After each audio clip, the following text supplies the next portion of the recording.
So hello mga kababayan, One Talk PH nga pala. Nagbabalik po para sa panibagong episode dito sa ating Usapang Kanto with One Talk PH. So sa bidyong ito mga kapatid, pag-usapan po natin itong si General Fillmore Bondiles Escobal. No? Isa pong general ng PNP. Hindi ko alam kung ito po siya ay retired na o nasa service pa rin.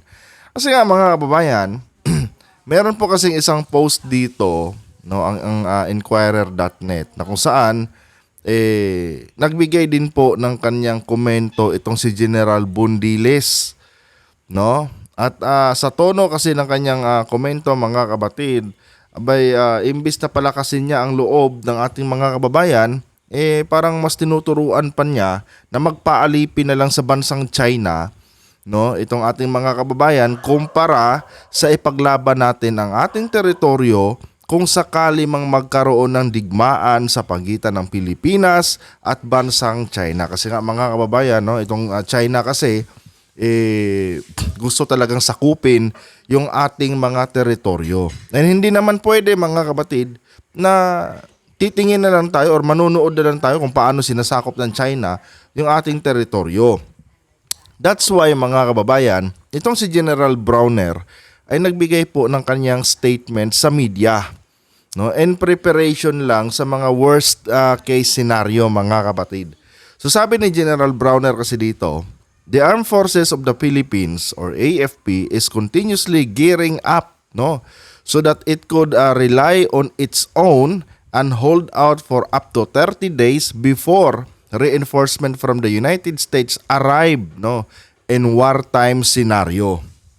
So sabi ni General Browner, no, sa media nung siya po ay nagpa-interview na patuloy po, no, na nagpapalakas ang bansang Pilipinas, no, para nang sa ganon kung sakali mang dumating ang digmaan, makakalaban tayo nang hindi umaasa mga kapatid sa tulong ng bansang Amerika.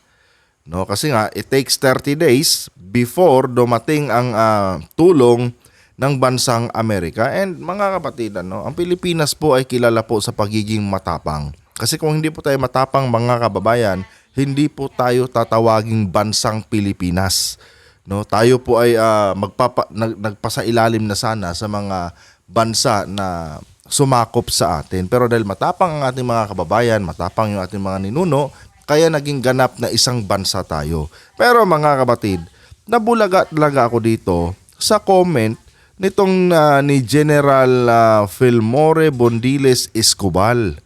Kasi mga kababayan, imbis na palakasin niya ang loob ng kanyang mga kababayan, mas tinuturuan pa niya, no, na maging duwag ang mga ito. So ito ang comment ni General Fillmore Bondiles Escobal. Sabi niya, magpapaalam pa sa US Congress ang US Armed Forces bago pumasok sa giyera.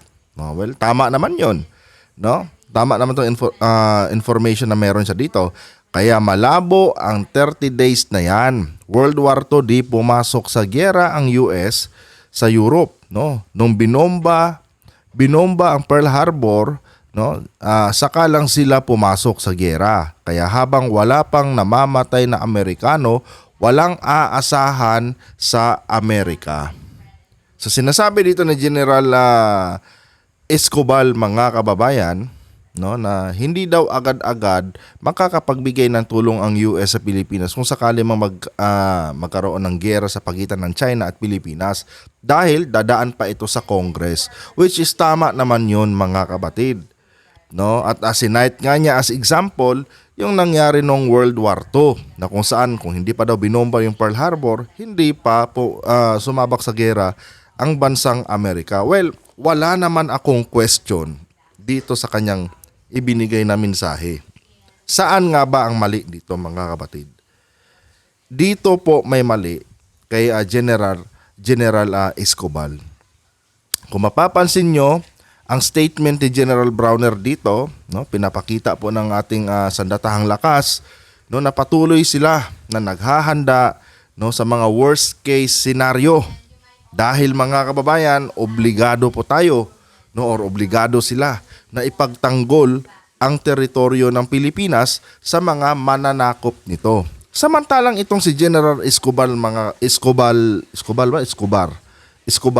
Samantalang itong si General Escobar, mga kapatid, imbis na tulungan niya ang sandatahang lakas ng Pilipinas, no, dito sa pag-i-encourage sa ating mga kababayan na dapat manindigan tayo sa ating teritoryo at paglaban ito. Imbis na ganun ang kanyang gawin, mga kababayan, nagbitaw siya ng isang impormasyon na kung saan, mga kapatid, no, ito po ay nagko-cost ng kumbaga, imbis na palakasin niya ang loob ng ating mga kababayan, tinuturuan niyang panghinaan ng loob ang ating mga kababayan. Dahil dito sa kanyang impormasyon na or dito sa kanyang comments na ito, mga kababayan. No, dito po talaga ako nagtataka kay General Escobar, no? Kung kanino nga ba talaga siyang alagad? Alagad ba siya ng Republika ng Pilipinas o alagad siya ng bansang China? Kasi nga, mga kababayan, no, biruin mo, nandyan ka sa posisyon mo as general. General ka pa naman, no? Tapos ikaw na mismo ang naghihikayat sa mga kababayan mo na mas piliin na lang ang maging alipin ng bansang China kumpara sa palakasin mo yung kanilang loob. 'Di ba? Biruin mo, pinapasahod ka ng gobyerno ng Pilipinas. Tapos yung impluwensya na pinapakalat mo sa iyong social media account, no, ay para ibigay na lang ang teritoryo ng Pilipinas at wag na tayong lumaban. Parang ganun kasi ang dating, mga kabatid, ditong kanyang mensahe. Pinapakita niya dito no, yung negative side ng tulong na ino-offer ng Amerika, which is hindi naman natin pwedeng questionin yan kasi yun na nga talaga ang proseso, mga kapatid.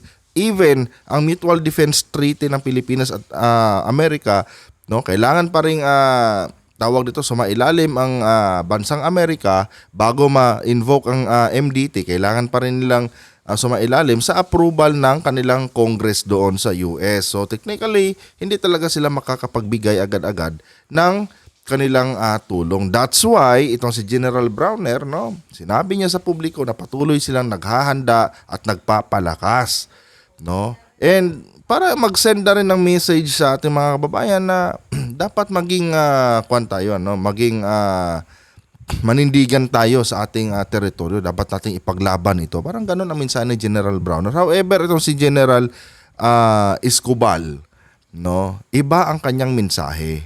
Ang kanyang mensahe, mga kababayan, is para panghinaan ng loob, no, ang ating mga kababayan at magpaalipin na lang sa bansang China. Walang problema dito sa kanyang statement, sa kanyang comments. Kanya nga lang bilang general, no, general ka ng PNP, to serve and protect. Dapat isa ka sa nag-i-encourage sa iyong mga kababayan, no, na ipaglaban natin ang ating teritoryo. Huwag tayong magpadaig sa takot natin laban sa bansang China. 'Di ba? Mga kapatid, sayang, no? Meron tayong ganitong klaseng general na negative po, mga kababayan, no, ang pinapakalat na impluwensya sa ating mga kababayan. Dapat po sa ganitong oras, mga kapatid, na kung saan may kinakaharap tayong malaking banta, no, galing sa bansang China, dapat po nagtutulungan tayo at alam mo yun, ini-encourage natin ang bawat isa na manindigan tayo, no, lumaban tayo dahil bansa na natin ang niyuyurakan nitong bansang China.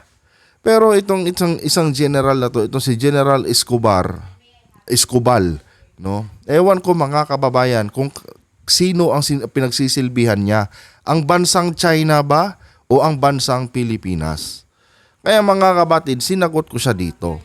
Sabi ko sa kanya, General Escobar, no, disinformation naman yung sayo, no, yung naman yung sinasabi mo, no, tsaka wag ka mag-alala, no, kasi pwede ka naman magtago, no, kung naduduwag ka sa gera. Kasi parang ganun ang dating no? Para siyang naduduwag. Sayang lang ang uniform mo. Kung saan totoo naman, no? Sayang lang yung pagiging general mo. Sayang lang yung pagsusuot mo ng ganyang uniforme pero yung mindset mo iba, no?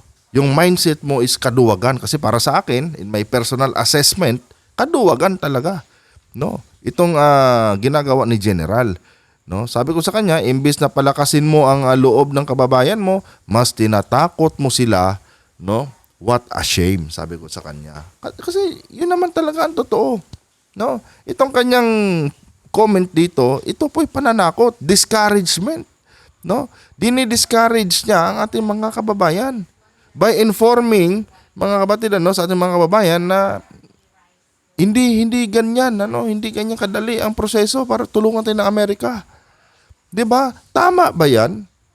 Imbis na palakasin mo ang loob ng ating mga kababayan, dini-discourage mo sila para matakot. Oh. Tsaka mga kapatid, kahit naman hindi tayo agad-agad bigyan ng tulong ng bansang Amerika, mga kababayan, isa po tayong ganap na bansa. Kailangan po talaga nating manindigan, no? Kahit matalo tayo, kailangan pa rin nating ipaglaban mga kapatid ang ating teritoryo. No? Kung kayo ba mga kababayan, ano ang mas pipiliin nyo? Maging duwag at gawing alipin ng mga incheck? O mamatay at ipaglaban, no? Dahil sa pakikipaglaban nyo sa inyong inang bayan? Saan ba dyan mga kapatid ang inyong pipiliin? Kasi kung ako ang tatanungin, di bali na mga kababayan, na mamatay tayo sa digmaan o mamatay ako sa digmaan, basta lumalaban. Hindi yung namatay ka nga dahil inalipusta ka dahil ginawa kang alipin nitong mga incheck. Di ba? Pero itong si General mga kapatid, sa tingin ko kung sakali mang magkagipitan, no, at magkaroon ng digmaan, dahil talagang ang China, desidido talaga mga kababayan, na agawin yung ating teritoryo at hindi naman pwede ipaubaya na lang natin sa kanila yan. Panigurado ito si General, no, maglalayas to, no? Pupunta lang ito sa abroad kasama ang kanyang pamilya. 'Di ba? Nakakalungkot mga kababayan, men in uniform natin. 'Di ba? Ganito ang mindset mga kapatid. Ewan ko kung ito po ay active pa sa serbisyo o hindi na, kasi kung active ba sa serbisyo to, against to sa stand ng AFP at PNP na non-partisan sila. Kasi itong kanyang ginagawa mga kapatid, parang nakikiayon kasi siya, no, sa ideolohiya ni Duterte. And di ako sure kung taga saan itong si General. Tapos ito pa mga kababayan, tiningnan ko po yung kanyang profile, talagang iba talaga, no? Iba talaga ang pagkatao nitong general na ito. No, ito pabor daw siya, no, na i-separate ang Mindanao sa sa Pilipinas.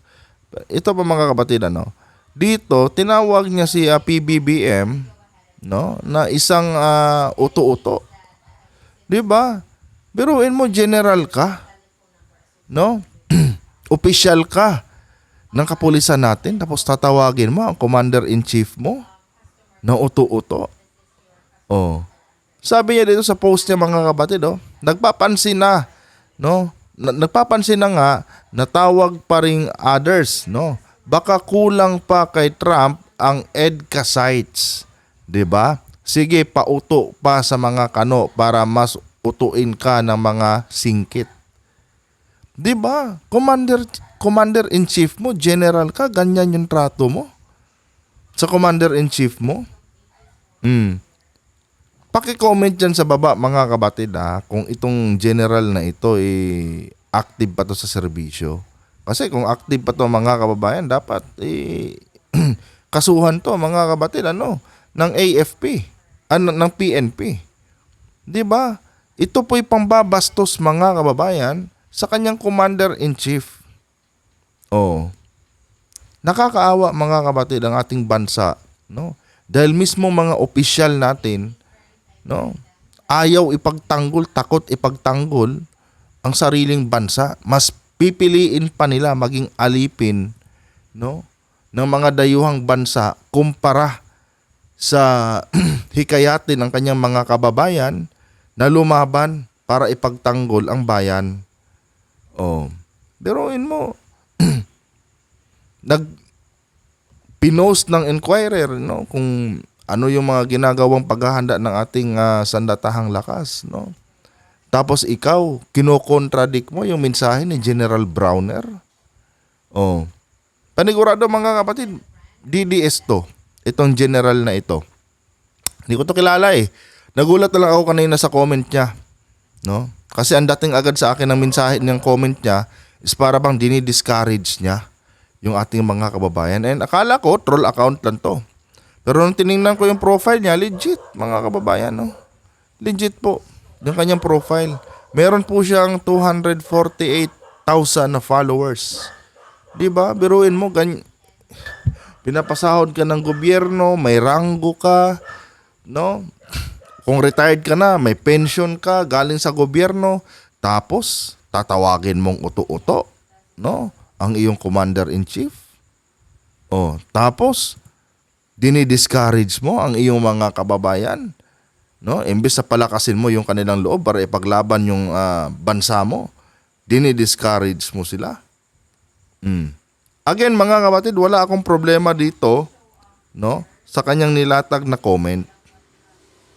Ang ayaw ko lang, general siya, pero ang tono kasi ng comment niya ng ito mga kababayan is discouragement. Oh, para bang gusto niya ipaabot dito, no? Although totoo naman to, itong sinasabi niya dito, ni-research ko to, totoo naman talaga.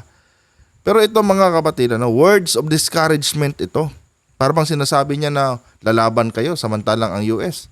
Pagbubutuhan pa nila yan kung tutulungan tayo o hindi. Oh, parang ganun ang mensahe eh. Kulang na lang sabihin na ibigay na lang natin yung West Philippine Sea na yan sa China, no? Wag na nating ibuwis yung ating buhay, which is mali yan eh, no? Ganun kasi ang interpretation ko sa kanyang comment.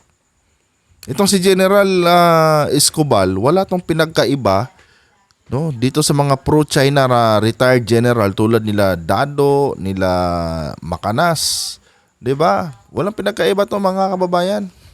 Mas gusto pa nila, no, na sakupin ng China yung ating teritoryo kumpara sa ipaglaban nila. Nakakahiya mga kapatid yung mga ganitong klaseng tao, no? Hopefully itong vlog natin makarating po kay General Escobal at sana matauhan siya.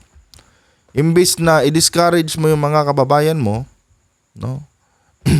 Tulungan mo ang sandatahang lakas ng Pilipinas sa pag-encourage, sa pag-enlighten sa ating mga kababayan, no, na dapat nating ipaglaban ang ating teritoryo. Sayang ang binuwis na buhay ng ating mga ninuno.